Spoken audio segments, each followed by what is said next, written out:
All right, guys, so there was this big report that just came out in the New York Times. Peter Baker says, our reporters interviewed 40 of the men that Trump sent to a notorious prison in El Salvador. They describe being beaten, sexually assaulted by guards, and driven to the brink of suicide. So this is absolutely devastating. I'm going to highly recommend, guys, you go read this whole article. Quote, you are all terrorists, the 4 months in a Salvadoran prison. So, of course, what they're talking about here is CCOT. And I'm just going to give you the breakdown here for those of you who can't read it or haven't read it. When they were sending people there, they had told, oh, don't worry, this is the worst of the worst. These are the cartel members and the terrorists and the murderers and the gangsters. This is what we were told. Well, as we knew for a while now, that's just flat out not true. In fact, only 13% of the people who were sent had any criminal record at all.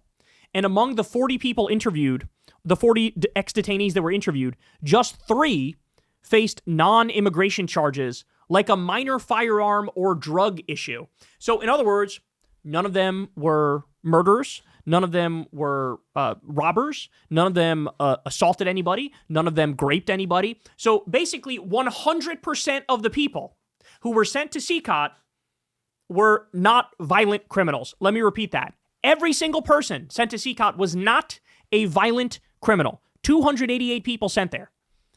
That is insanely disturbing. So, they report in this piece, systematic torture as an institutional policy. Former prisoners described routine abuses, including beatings, rubber bullet shootings, tear gassing until unconsciousness, waterboarding, and prolonged isolation in the island cell, where they were trampled and forced to kneel for hours. Independent forensic experts confirmed these as compelling evidence of torture under UN definitions, deeming it an institutional policy and practice. It gets worse. Ready? There was sexual assault by hooded guards. Detainees reported hooded guards committing sexual violence, such as forcing one man to perform oral sex while groping him with batons. These assaults occurred during isolation and searches, adding a layer of profound humiliation to physical torment. There were multiple people who were forced to suck dick. Remember, Marco Rubio made a deal with Bukele, the leader of Venezuela, and Trump greenlit this thing. Let's send people that we capture to this concentration camp, this gulag concentration camp, this slave labor concentration camp. And this is what went on there. Marco Rubio has to be held accountable. Bukele has to be held accountable, and Donald Trump has to be held accountable. This is fucking unacceptable. There was a bloody hunger strike and violent suppression. In April 2025, men staged a hunger strike, cutting themselves with metal scraps to write blood messages like, "We're not criminals, we're migrants," on the sheets. A subsequent May cell search sparked a brief rebellion met with point-blank rubber bullets that injured multiple people in the forehead, hand, and thigh. There was medical neglect that led to near deaths. Guards denied insulin to a diabetic detainee for 5 days, causing unconsciousness, asthmatic convulsions from tear gas. One suffered a heart attack. Post-relief, survivors face chronic issues like blurred vision, migraines, and breathing problems, and nightmares, with pleas for care routinely ignored. This is like everybody who's involved in this needs to be locked away. They need to be locked away, and all of these poor prisoners need to get multi-million-dollar payments. Because the fact that this could happen is just unacceptable.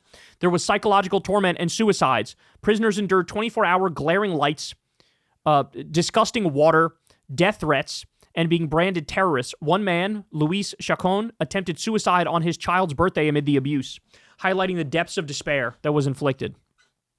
So, like I said, go read the whole article, but this is, we are right back in the height of the war on terror, the Abu Ghraib scandal, the Guantanamo Bay scandal, Dick Cheney, George W. Bush. We are right back there, except it's worse, because now what Trump has done is he's put together the war on terror with the war on drugs. And if anything, he's even gone further than that, mixing together the war on terror with immigration. So now I'm going to round up whoever I want, deport whoever I want, no due process, no habeas corpus, send them to a fucking concentration camp to get tortured. And that's what happened. And he still wants to send 30,000 people to Guantanamo Bay. He still had Alligator Auschwitz, which the court said you got to fucking shut down. Now, the next thing is, and we covered this on this show, you haven't heard about it anywhere else, but now he's trying to build MAGA homeless camps. I'm not kidding about that. MAGA homeless camps. Well, I wonder what's going to go on there. I wonder what's going to go on there. Forced labor, slavery, shit like this. Criminals, man, through and through. We're being run by criminal, gangster, mafia, terrorist freaks, and it's never been more obvious. All right, guys, that's the show. I love you all very much, man. Thank you, as always, for watching.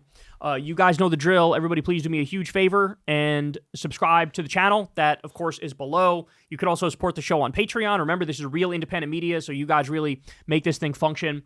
You could also support Crystal Kyle and Friends on Substack. That link is below. And go sub to Corn's World, the YouTube channel where we do live Kyle and Corn episodes every Monday. Don't miss that. We got one tonight. All right, I love you guys, and I'll see you there. Peace. Hey, y'all, do me a favor and like and subscribe. It helps out big time in the algorithm. Click the bell as well for notifications when videos drop. And watch that video on screen right now. You know you want to.